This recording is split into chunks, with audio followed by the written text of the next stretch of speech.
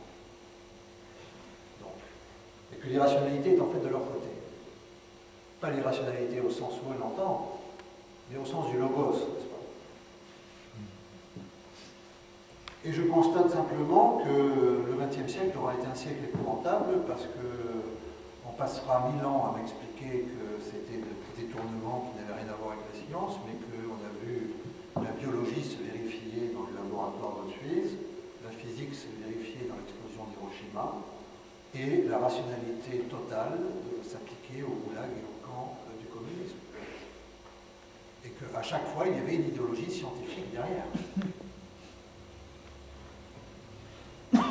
Que Lysenko, Goebbels se sentaient furieusement liés au destin universel de la science. Une crise de la suprématie de la science dans nos consciences. Et qui accepte à rebours des batailles qu'ont menées leurs prédécesseurs contre toute pensée religieuse, que les scientifiques acceptent de parler aux théologiens, c'est la preuve qu'ils ne savent vraiment plus où ils en sont. L'Occident avait commis dans le logos, en réduisant le logos à la raison, d'abord divine, puis ensuite humaine, que le résultat, c'était cette rupture dans la logique du monde qu'on a vue au XXe siècle. Et dans cette rupture de la logique tout court, en tant que système de représentation, à travers les mathématiciens, les physiciens et les autres. Alors, cela dit, la situation actuelle n'est pas complètement égale. Parce que les scientifiques qui veulent le plus parler avec des théologiens, ce sont les physiciens, n'est-ce pas? Parce que les physiciens sont aujourd'hui dans l'échec absolu. C'est-à-dire qu'il n'y a plus aucun physicien qui prétendrait à une théorie physique globale. Placé pour rien, au milieu d'un univers infini, qui pourrait tout aussi bien se rétracter, ne pas exister qu'exister, enfin, etc. Et en fait, les physiciens se sentent mal parce que les biologistes ont pris le dessus sur eux.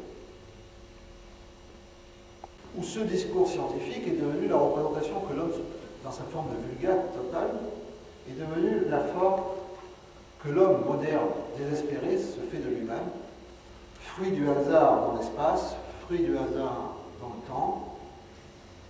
Mais, quand bien même les scientifiques semblent avoir appris un peu d'humilité, il n'empêche que l'arrogance de leur recherche apparaît toujours plus dévastatrice, que nous en sommes aujourd'hui avec cette suprématie de la biologie à l'heure du clonage, à l'heure des recherches génétiques.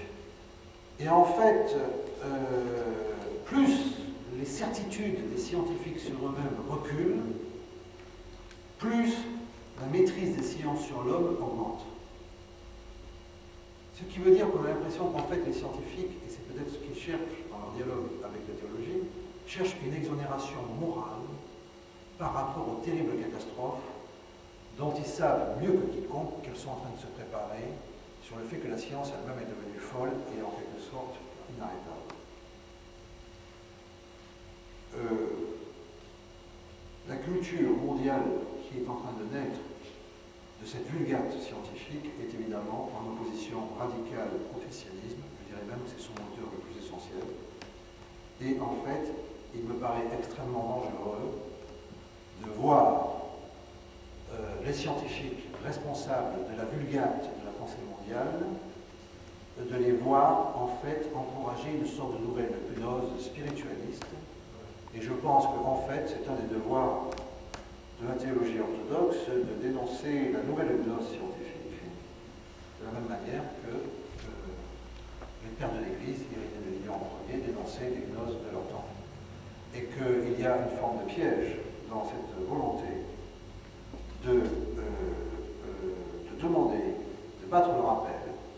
D'un coup, les scientifiques sentant leur propre certitude et leur propre pouvoir vaciller, de les voir d'un coup battre le rappel des théologiens dont ils auraient en fait souhaité la disparition depuis très longtemps, en tout cas historiquement, de battre leur rappel pour leur demander d'un coup une caution morale, puisqu'ils savent, eux, qui sont, en tout cas que la science est en train de sombrer dans les moralismes les plus total. Je crois qu'il y a donc une question de vigilance, d'abscisse, à exercer. Il est évident que ce que je viens de dire ne concerne pas tous les scientifiques. Il est évident que tout scientifique, comme n'importe quel autre homme, a non seulement le droit, mais le devoir de tâcher d'apporter toute son expérience humaine au pied de la croix, et que ce n'est pas de ça dont je parlais. Évidemment, que l'on peut être chrétien et scientifique, mais je ne suis pas sûr qu'il y ait une science chrétienne, au sens, encore une fois, de cette représentation. Et que, en fait, pour conclure, pourquoi je l'avais dit au départ, sur Heidegger, je ne crois pas que c'est ce que Heidegger entendait, mais ce que j'entends moi à travers ça, c'est que je crois que c'est un impératif de la théologie orthodoxe, c'est de prendre les scientifiques, non pas en tant que représentants de cette idéologie scientifique, mais en tant que, évidemment, dans la plénitude humaine, de gens qui ont aussi besoin de nous sauver, et dont il faut leur dire que d'ores et déjà la science ne prend rien pour leur salut, pas plus que d'être mécanicien d'aide à être sauvé, ou pas plus que d'être quoi que ce soit d'autre. Donc il faut passer pas de ce point de vue-là qu'il faut chercher. Donc, deuxième point, il faut qu'ils admettent une limite ascétique, apophatique. Que, en fait, ce qu'on a leur proposé, c'est le renoncement à un certain exercice d'une humanité sans limite dont ils sont malheureusement les représentants, quand ce n'est pas eux-mêmes, c'est leur corporation. Et que là, il y a un enjeu spirituel. Et pour conclure, ça m'a toujours semblé très très frappant, que l'un des plus grands généticiens français était en fait, en mai 68, un maoïste, mais le maoïsme c'était une forme un peu de religion chrétienne dégénérée, n'est-ce pas? Très dégénérée et très perverse, mais c'était quand même... En tout cas, beaucoup de jeunes catholiques français devenaient maoïstes parce qu'ils y trouvaient une sorte d'exaltation qu'ils ne trouvaient plus dans l'Église à ce moment-là. C'est à partir de leur racine chrétienne qu'ils pensaient cet événement de la révolution, de l'engagement pour les pauvres. Eh bien, c'est ce généticien français qui, en raison d'une certaine éducation révolutionnaire en racine, un tant soit peu chrétienne, a décidé de renoncer complètement à ses travaux sur la génétique, considérant qu'il passait une limite. Et donc, pour conclure, et sans être extrêmement sévère, je dirais, il ne faut pas que les scientifiques croient qu'ils aient le droit à la parole comme ça. Je veux dire, s'ils veulent rentrer dans les terres de la théologie, particulièrement les terres de la théologie orthodoxe, il faut qu'ils commencent par donner quelque chose, et ne pas croire que notre parole leur est acquise. Et que se donner quelque chose, ça commence par le fait que s'ils veulent s'enquérir de la théologie, c'est qu'ils ont expérimenté toutes les limites destructives de leur propre discours. Et que donc, en fait, je suis désolé de le dire comme ça peut sembler très impérialiste, mais le dialogue entre les théologiens et les scientifiques ne peut pas commencer sans un certain mouvement de repentir des scientifiques eux-mêmes, signe de leur conscience de la gravité du moment qu'on traverse pour l'humanité. Nous avons déjà le modèle passer les pieds avec les questions à poser. Donc j'espère bien que quelqu'un va, si on a plus de papier, on peut le demander. Donc j'essaie quand même de vous poser une ou deux questions qui non, c'est pas de ma part, mais simplement de transformer un tout petit peu une certaine question qui s'était posée avant, que j'aimerais bien avoir une réponse de votre part, d'analyser un tout petit peu la question de vérité scientifique, vérité religieuse, comment jouer un petit peu avec les deux termes, s'ils couvrent la même vérité. Voilà. Je crois que l'occidental, c'est une confusion qui peut toucher aussi les consciences orthodoxes, qui ne sont pas étanches. Conscience occidentale, ce qui me frappe toujours dans le parcours par rapport à l'orthodoxie, c'est que nous sommes sans arrêt dans une effluente reconquête du sens des choses, parce que nous sommes toujours à même de perdre l'orthodoxie. Elle n'est pas donnée, l'orthodoxie, il ne suffit pas d'y être dedans, il faut la vivre. Et la vivre, ça veut dire la redécouvrir sans cesse, parce qu'il n'y a qu'un seul maître dans l'orthodoxie, un seul enseignant, c'est le Christ lui-même. Et que dès qu'on perd la relation au Christ, on perd l'orthodoxie de la même façon, ou alors on ne la garde plus que comme un souvenir que l'on risque en quelque sorte, idolâtrer ou durcir, et c'est ce qu'on voit beaucoup aujourd'hui dans le monde orthodoxe, malheureusement. La vérité, lorsqu'il n'y a aucune vérité dans l'évangile, je veux dire par là que ce n'est pas un système de vérité. Dans l'évangile, on dit souvent aujourd'hui la même chose. Bien sûr, le Bouddha dit la même chose, le Talmud dit la même chose. Elle n'a aucune espèce d'importance. Parce que, je veux dire, la prédication du Christ, elle ne porte sur rien d'autre que sur lui-même. Je suis le Fils du Dieu vivant. Je suis Dieu incarné. Toute la prédication de l'évangile, toute la bonne nouvelle, c'est pas rendez à César ce qui est à César, à Dieu ce qui est au sang, on va le trouver, c'est pas la question. Mais tout ça prend notre sens parce que c'est lui qui le dit, et qui est-il? N'est-ce pas? Un rapport à la vérité qui est de l'ordre de la structuration de la raison humaine, raison qui est elle-même contaminée par la chute. Hein, c'est ça qu'il faut bien comprendre. Par là, il n'y a aucune défiance par rapport à l'homme chez les pères, il y a même une forme d'optimisme, n'est-ce pas? Mais il n'y a aucune confiance dans cette raison qui est non seulement, on pourrait dire, qui est non seulement touchée par la chute, mais qui est l'organe même de la chute, n'est-ce pas?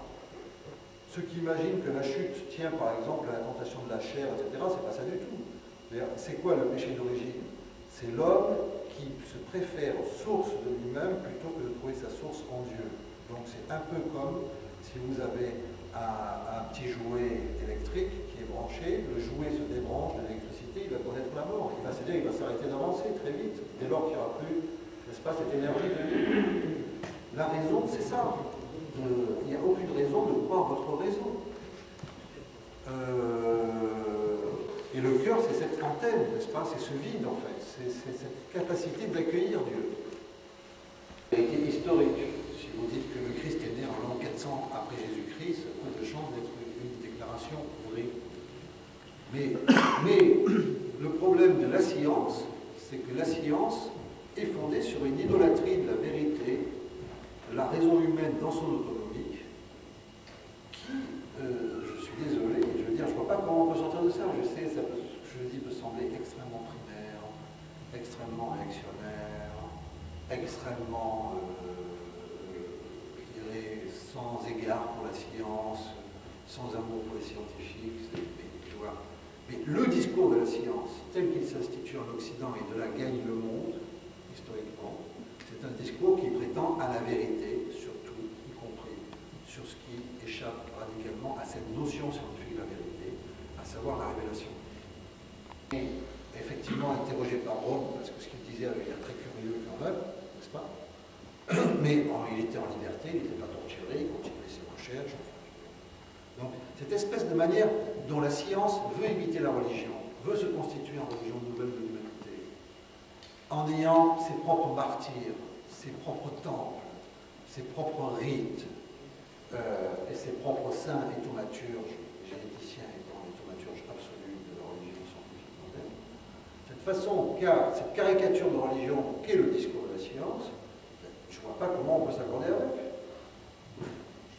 Absolument Inacceptable. Inacceptable. Vous confondez science et matérialisme. Le mot matérialisme, vous ne l'avez jamais dit. Or, tout ce que vous avez attaqué, la science, vous avez attaqué par le matérialisme, par ceux qui utilisent certaines connaissances à leurs fins et que vous avez bien décrit. Et je dois dire qu'en allant comme ça, on ferme totalement tout dialogue. On m'accorderait en religion sur les sciences. Juste pour dire qu'on est dans une histoire assez spiritualiste. Je constate que ce n'est pas parce qu'ils sont spiritualistes qu'ils font une meilleure science que les autres scientifiques d'ailleurs. Pourquoi oui, je suis équanime, je reconnais moi qu'il y a une certaine autonomie de la science. Je ne pense pas que c'est parce qu'on est croyant et spiritualiste qu'on fera forcément une meilleure science que si on est matérialiste et athée. Parce que je pense que c'est assez indifférent en fait. Ils sont une infime minorité, et si c'est une minorité qui grandit, c'est depuis que la science a perdu toutes ses certitudes. Non, de Pour un optimiste qui doute. Il y a une histoire soviétique que m'a raconté ma femme, parce qu'il y a 10 000 versions du pessimiste et de l'optimiste dans les pays de l'Est qui ont connu le communisme, et il y en a une qui me plaît beaucoup, c'est que l'optimiste, c'est celui qui pense qu'on vit dans le meilleur des mondes possible. Et le pessimiste, c'est celui qui craint fort que l'optimiste ait raison. Charles Péguy, vous savez, les trois vertus théologales, la foi, l'espérance, la charité. Péguy dit, croire, c'est pas très difficile parce que tout le monde croit en quelque chose. Même si on croit en des choses qui sont mauvaises. L'expérience de croire, c'est une expérience très partagée. Comme les pires personnes, à un moment où il dit, espérer, ça c'est très difficile. Parce que l'espérance est une petite fille mal vêtue que personne n'aime vraiment. Et je crois que c'est exactement ça, un des problèmes du témoignage chrétien aujourd'hui, c'est de témoigner une espérance qui ne soit pas une espérance idiote, qui soit une espérance qui ramène la vie, qui ramène la résurrection, qui participe. Mais c'est très très difficile dans un monde effectivement, non seulement désespéré, mais désespérant. Je rappelle l'expérience du désespoir. L'expérience du désespoir, c'est l'expérience du XXe siècle. Que d'essayer d'élaborer un système qui pourrait convenir pendant 10 ans, pendant 30 ans, même pendant 3 siècles, et qui ne pourra jamais être de toute façon la vérité, n'est-ce pas? Bon, c'est mon attitude. Dans la partie scientifique, par exemple, bon, on peut avoir des titres, on peut avoir certaines compétences, et ça ne veut pas dire nécessairement qu'on est des scientifiques, ou même dans la théologie, c'est exactement la même chose. Donc, plutôt dans la théologie, on est sauvé d'une certaine manière par la vie liturgique, c'est-à-dire on recommence chaque fois, on découvre chaque fois combien de choses on doit apprendre et de quelle manière on doit se transformer. Mon cas est assez difficile parce qu'on n'a plus le temps de s'investir dans la partie technique et scientifique qu'on risque de porter nous le titre. Donc c'est pas un cas assez facile, si je peux dire, mais simplement, et avec cela je définis moi-même, il y a à mon avis énormément de gens dans le monde qui font des études techniques et qui continuent de faire les études techniques et qui s'intéressent de plus en plus vers la partie théologique. Et moi, quand je suis enrégimenté, si vous voulez, dans la partie théologique maintenant, j'aide un tout petit peu des gens qui sont beaucoup plus professionnels par rapport à moi sur le côté scientifique. Je pense que chacun d'entre nous trouve une certaine place dans ce dialogue, même si ce n'est pas tout à fait évident comment se situer. Dernière question que j'aimerais... Voilà. Voilà, en fait, quelles sont les motivations pour construire un cadre de dialogue science-religion, même si on a touché un peu le sujet, pour résumer un tout petit peu, pour avoir une conclusion finale. Alors, le dialogue, il commence par la mise au point du cadre dans lequel on peut parler. Donc, d'abord, le premier dialogue, celui qui, à mon avis, n'est pas tellement fait, c'est celui du problème des représentations anthropologiques. Parce que sinon, on va passer des heures à parler des problèmes de la physique, de tel père qui a une belle vision, qui peut-être pourrait vous être utile, monsieur le professeur. Ah oui, merci, monsieur le professeur. Le problème, c'est de savoir, vous parlez d'un homme, on parle d'un homme, de quelle manière est-ce qu'on peut arriver à se mettre d'accord sur une certaine vision de l'homme, ou après, on va examiner ce que vous faites, ce que nous faisons, et voir si ça fait sens ou pas de dialoguer. Vous voyez, il y a le problème des prémices du dialogue. En France, les ennemis politiques d'hier se rencontrent parce qu'ils ont une histoire commune d'affrontement, les républicains et les monarchistes par exemple, mais comme les républicains et les monarchistes vénèrent l'État, et plus personne ne croit à l'État, alors ils sont contents de se retrouver entre eux, ils ne représentent plus qu'eux-mêmes, alors qu'il y a un siècle, ils représentaient 50% et 50% des gens, mais ils se retrouvent pour faire des débats, et dialoguer. Moi je dis, avec la science, c'est pas comme ça parce que l'enjeu est trop grave. Leur vision de l'homme. Est-ce qu'il y a un vide au moins dans leur pensée? Ou est-ce que leur pensée est encore toute pleine? Si leur pensée est encore toute pleine, il n'y a pas de vide, il n'y a pas de place. S'ils nous demandent simplement de la remplir un peu plus parce qu'ils sont en manque de modèles, il faut leur dire qu'on a mieux à faire dans la vie. Aller prier à l'église, aller respirer les fleurs, parler entre nous, parler avec eux du temps qu'il fait, du vélo, mais que ça ne sert à rien dans ce cas-là de parler de la science. Est-ce qu'ils sont dans l'échec ou pas? Je suis d'accord avec eux, on est prêt à prier pour eux, leur salut et tout ça.